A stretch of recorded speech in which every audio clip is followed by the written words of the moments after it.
Yes. Hi, this is Scott Jordan. You're watching live here at Cellars of Sonoma. We got Michael Gann Family Cellars. I asked a question just before the break, and it's an interesting question because people get a little confused when you're looking at labels and looking at what it says on the label.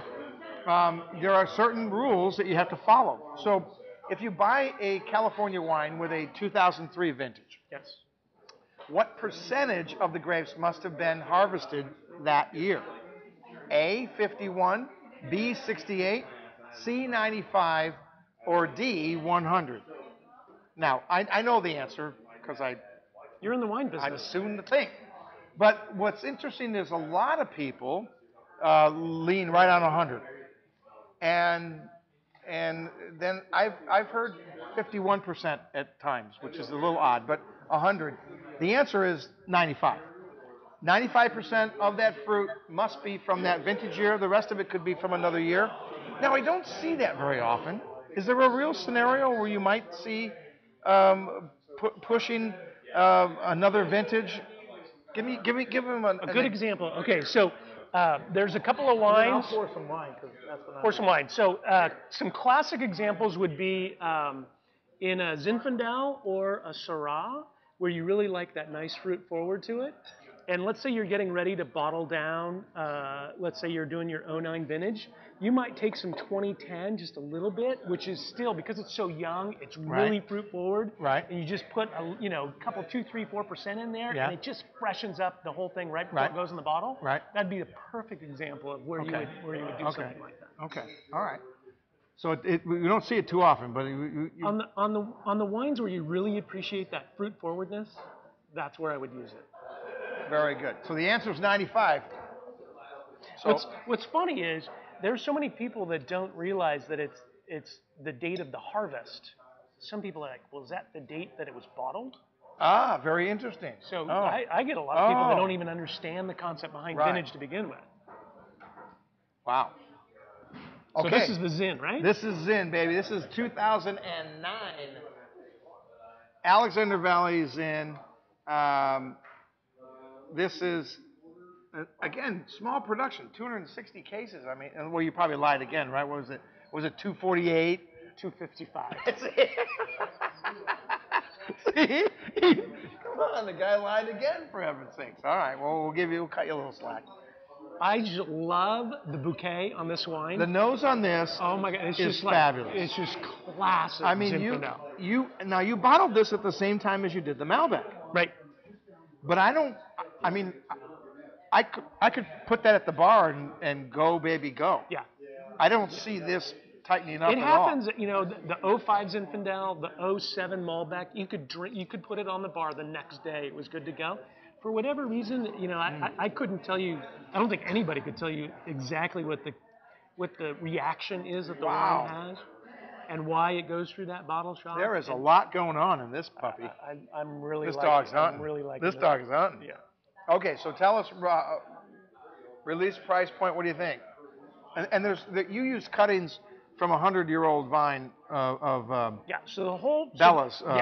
So the whole block was propagated from cuttings from the vineyard that's just to the north of us. Let me explain to them what that means.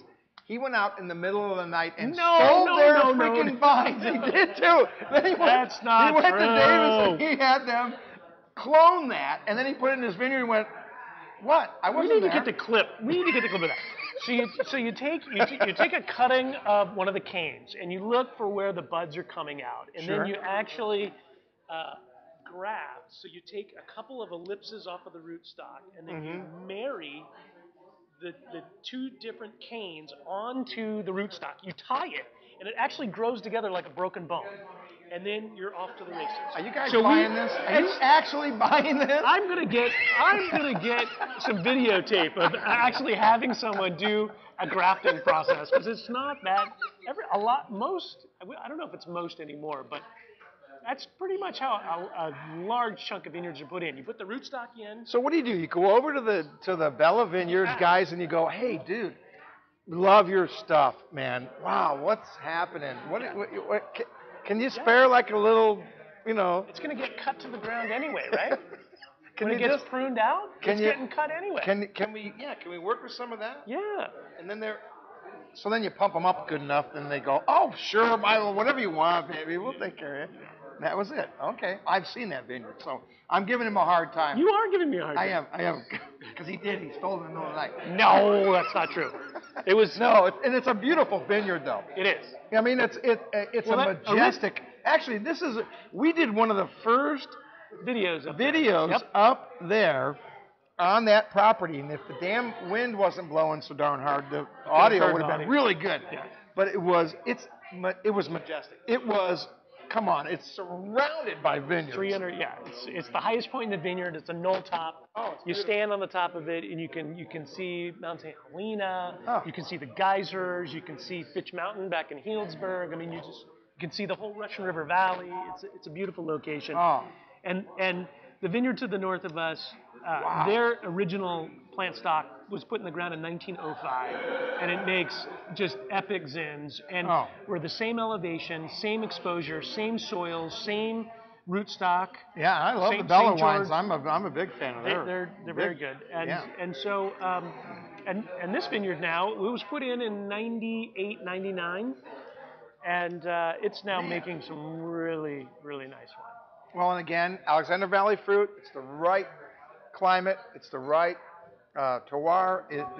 It's got it all, man. I mean, it is a beautiful, beautiful vineyard. It's got just a little bit of spiciness on the finish, but it's not like one of those really heavy black pepper. It's almost more of like a white pepper. I'm not giving this up. And none of you people are tasting it. None of you. Oh no, we'll let you taste it. That is really. I think that's going to be a really. That's going to be a really cool wine. Yes. Well, I have to say, we're pouring the 06 in the room now, and I got a bottle of 07 by. It was in a box. It was somewhere. It was in here. It was in a box somewhere. It was something. It was supposed to go somewhere, and it sat there so long. It was for Dan, and you stole it. I know I did. And then I go. This thing's been here like a year. And he never picked it up. He never picked it up. I'm thinking, you know what? I want to taste it, goddamn. And possession is 9/10 of the law. That's what I thought. And then there was a bottle that was not labeled in the box. Right? Remember that, Kevin? Do you remember? And it was. Was it a Burgundy? No. It was. Was it Claret? I'm thinking it was Malbec. I'm thinking it was I thought. Didn't we say Malbec? I thought we said Malbec. Okay.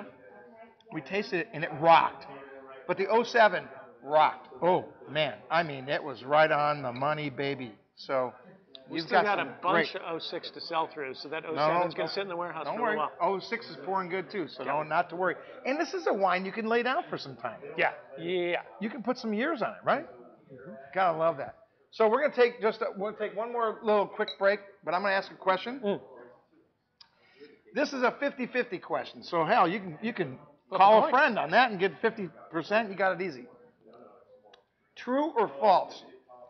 And this is really a great question because etiquette in a restaurant is kind of important, and it flows both ways in my view. If you pour me a wine by the glass and I smell it and I know that's corked, it's out of here and I want another one, and there's no argument. That's got to happen. It's just part of the deal. But here's the question. True or false? In a restaurant, it's appropriate to send back a bottle of wine you just don't like. And we'll answer that when we come back. We'll be right back